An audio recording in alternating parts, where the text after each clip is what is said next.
ажлын хэсгийн мэдээлэлтэй сонслоо. За 5 хүн орж ирсэн байна. Тэгээ эндээс 2 нь шаардлага хангаад өнөөдөр байнгын ороонд танилцуулагдаж байна гэж ойлгож байгаа. Тэгээд өнөөдөр бол энэ сонсголч одоо энэ байнгын ороогоор явах дарга. Тусдаа явах юм уу? Сонсгол манай дээр явах уу тий?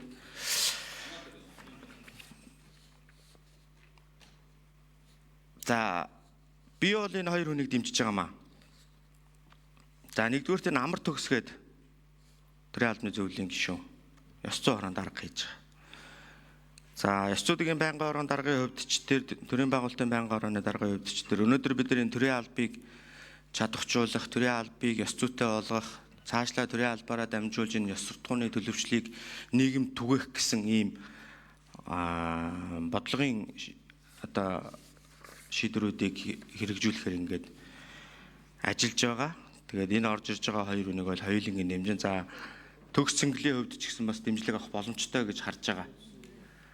Гол нь нөгөө нэг энэ шаардлага хангаагүй улсуудыг сая нэгийг л дурдах шиг боллоо. Би буруу сонсог бол бусдууд нь яг ямар хүн орж ирээд ямар байдлаар шаардлага хангаагүй. Одоо өнөөдөр энэ төрийн албаны зөвлөлөөс яг хэдэн гишүүд хугацаанд дуусаад ямар хүний санал болгосон гишүүд ингээд чөлөөлөгдөхөр байгаа гэдэг мэдээллийг та надад нэг өгөөч.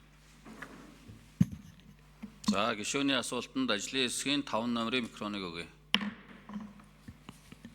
Баярбаатар гишүүний асуултанд хариулъя.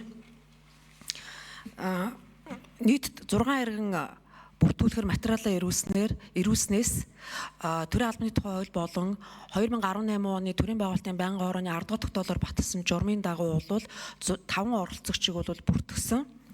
За Баатар сайхан, Санжирагчаа, Ган Учир, Амар төгс цэнгэл нар бол бүртгэлийн шаардлагыг хангаж тавуулаа ярилцлаганд оролцсон. За ингээ ярилцлаганд оролцсноороо бол хамгийн өндөр оноогоор ирэмблэгдсэн Амар төгс цэнгэл нарыг бол нэр дэвшүүлэн энэ байнгын оргоор танилцуулж байгаамаа. За тухайн оролцогч нарыг хэрхэн яаж дүгнэдгөө гэхээр нэгт мэдлэг боловсролын түвшний оноо тавигддаг, төрийн албаны мэргэжил туршлагын үнэлгээний оноо, мэргэжил ур чадварын оноо, ярилцлагын оноо гэсэн ийм 4 ангиллаар үнэлж нийт оноо гаргадаг. Тухайн оноо гаргах аргачлал нь өөрөө 2018 оны төрийн байгуулалтын байнгын орооны 10 дугаар тогтоолоор баталсан журамд заасан байдаг. За 2 дахь асуултанд хариулъя. Төрийн албаны зөвлөлд нь өөрөө нийт 5 гишүүний бүрэлдэхүүнтэйгээр ажилладаг. Өнөөдрийн байдлаар бол төрийн албаны зөвлөлийн дараагаар Сэдэв Сүрэн, за гишүүдэд Пүрэв Давг, Идэр Чулуун, Баатар сайхан, Амар төгс гэсэн бүрэлдэхүүнтэйгээр ажиллаж байна.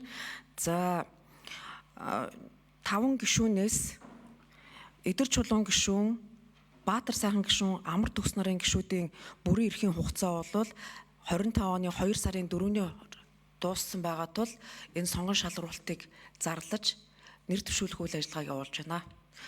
Төрийн албаны тухай хууль зааснаар бол дараагийн гишүүн томилогдсноор өмнөх гишүүний бүрийн эрхийн хугацаа дуусгар болж байгаа.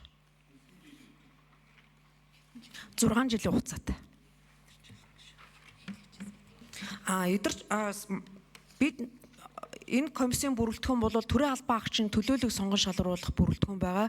Хуулиар бол ерөнхийлөгчийн тамгын газраас 1, улсын хурлын тамгын газраас 1, засгийн газрын хэрэг эрхлэлтээс 1, төрийн албан агчийн төлөөлөөс 2 гэсэн ийм бүрэлдэхүүнтэйгээр 5 гишүүн ажилладаг. Идэр Чулуун гишүүний хувьд бол Монгол Улсын ерөнхийлөгчийн тамгын газраас квоттойгоор ажиллаж байгаа гишүүн. За болормоо гишүүн асуултаа асууя.